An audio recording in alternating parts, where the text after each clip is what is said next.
I'll tell you what, it was a heck of a football game. A lot of credit.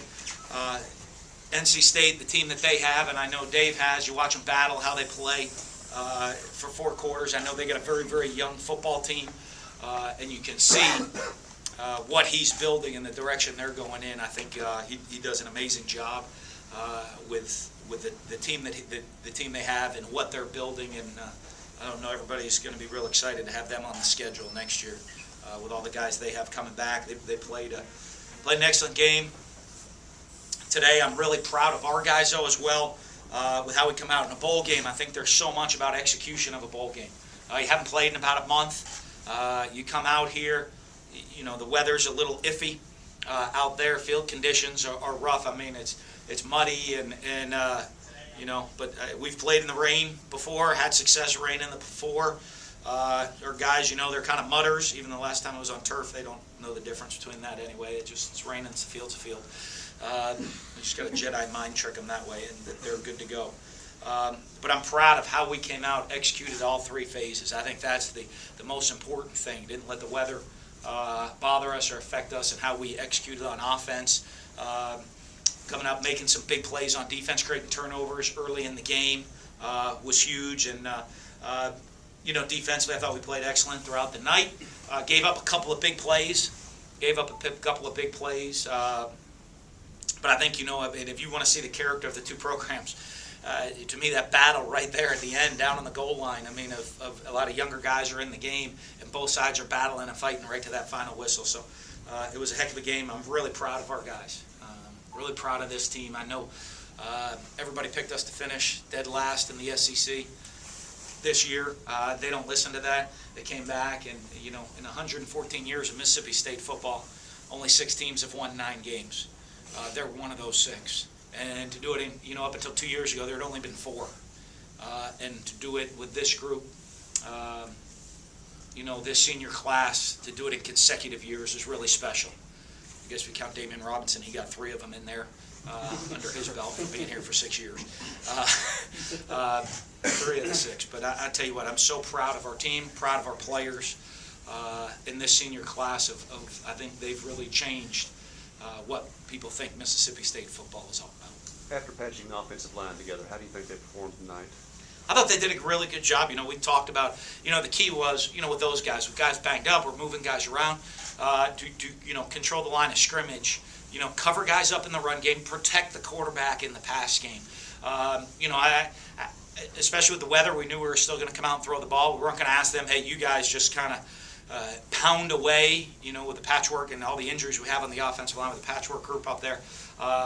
But you know what? I thought they did a great job of protecting the quarterback, covering people up in the run game, and allowing us to execute the offense. 21-0 lead. How important was it just to get off to a fast start? Well, it's huge. You know, I talk to our guys, especially in a bowl game. You want to start fast because you haven't played in a while, and all of a sudden you start fast. It was getting game ready for the game.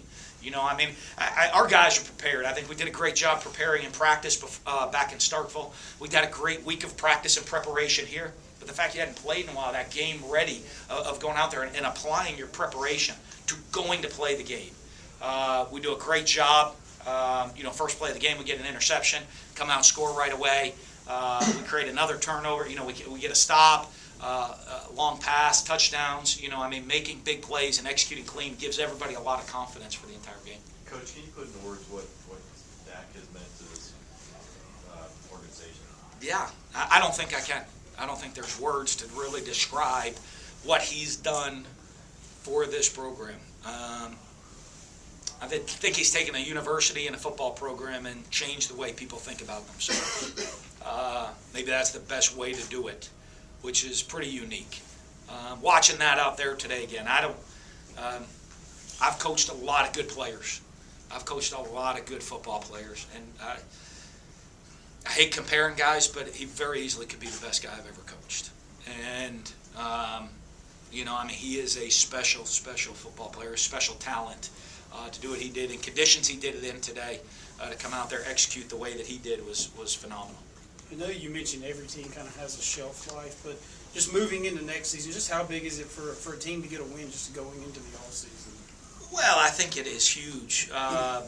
For us, I think, you know what, I mean, the like I told all our young guys right now, there's very different expectations. Maybe this senior class that's walking out the door has changed the expectations that are within the program. But we have a very young football team. We have a lot of guys coming back for us next year. And, you look at what they could accomplish moving forward could be very, very special. And obviously getting a win, winning our 9th game of the season, that'll kind of put a big smile on your face, give you a lot of confidence for the next 9 months till we play again. We know Are what Dak's numbers today kind of mind-boggling? Not really. They're kind of normal for him, but I think, what's mind-boggling? I think if you put his bowl numbers together, what he's accomplished in bowl games, I don't have that overall. 13? 1,300 plus yards total. Over 1,300 yards in bowl games by himself, or total offense. I don't know how many touchdowns, a ton of touchdowns, maybe 10 plus touchdowns in bowl games. That's a pretty remarkable career. I think when people really look back on what he did and what he did in the Southeastern Conference, they're going to look back and say, wow, that was one of the great players in the history of the league. We know what the seniors have done in their 4 or 5 years, but what do the success that they've established to kind of turn the culture around, what does it mean going forward? How does it help? Well, I think it's huge because, like our players in the locker room expect to win now. I know you can go back to picking us to finish last again. I'm sure that'll be the next. After a great win today, y'all can pick us last again next year. But, and the guys in the locker room and their mindset and their mind, that's what we do at Mississippi State. We win. And, the majority of our locker room won 9 or 10 games. That's of the guys coming back with a really young football team. They're used to kind of 9, 10 win teams, and that's really good for us going forward because they're high expectations of themselves and of the team.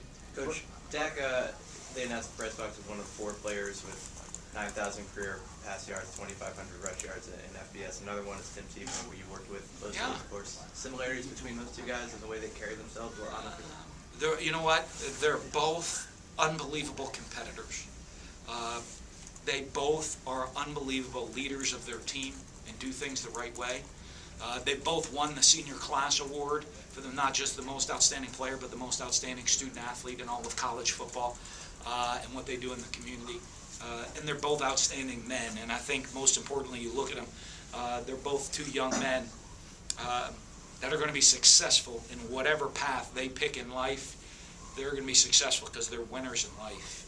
And, they're people that make unbelievable impact on other people's lives. I always look, college football players, sometimes you wonder how they're role models. Role model someone that you have the opportunity to make a positive impact on someone's life. You should be obligated to do that. They are both 2 young men that I don't think you can count the number of people that they've made positive impacts on their lives, and that is very, very special. Coach, did you notice any difference in mindset or focus in this bowl game as opposed to last year? I tell you what, Friday practice yesterday. I don't know what day of the week it is, so you guys can fix me on that one. But on Friday's practice yesterday, usually it's kind of a confidence-building deal, and no one ever raises their voice, and I got after him yesterday because I just wanted to make sure. I thought we had a great preparation all the way through, but I just want to make sure that we understood the transition happening into being game ready. Because we'd already done all the preparation in Starkville. Then we come here, we repeat it all again. There can be kind of like, all right, yeah, we're ready to go, Coach. I wanted to make sure that we were ready to go, and I think, I kind of jumped everybody. I jumped the seniors and everybody, and I think they did a great job of understanding what that was about and making sure over the last 24 hours that everybody was completely locked in and we were ready to go. When we were ready to hit that field, we were game ready when we hit that field today. Brandon and Gary and John and Calvin, non-starters at the beginning of the year, all had big contributions early on. How excited are you about those young playmakers on defense? Well, we're very excited. A lot of times, they got kind of a lot forced into more action maybe because of injuries. We were so devastated with injuries all year long. And a lot of those young guys got experience, and I'll tell you what, that's going to serve us well when we got to roll on the field to start up next season. Fred Ross goes over 1,000 yards today. Just talk about the year that he had. Pretty special year. I know that, not many guys in school history have done that before. and I think he had a great year, especially a guy that was coming back, wasn't a returning starter. But a guy that we thought could do some great things. He has a tremendous work ethic. He's always working to improve himself in throughout the game and improve himself as a player every day at practice. And I think you saw that throughout the year. You see the development that he's had. He's what the program's about. Came in, got to play, a little banged up here and there early in his career.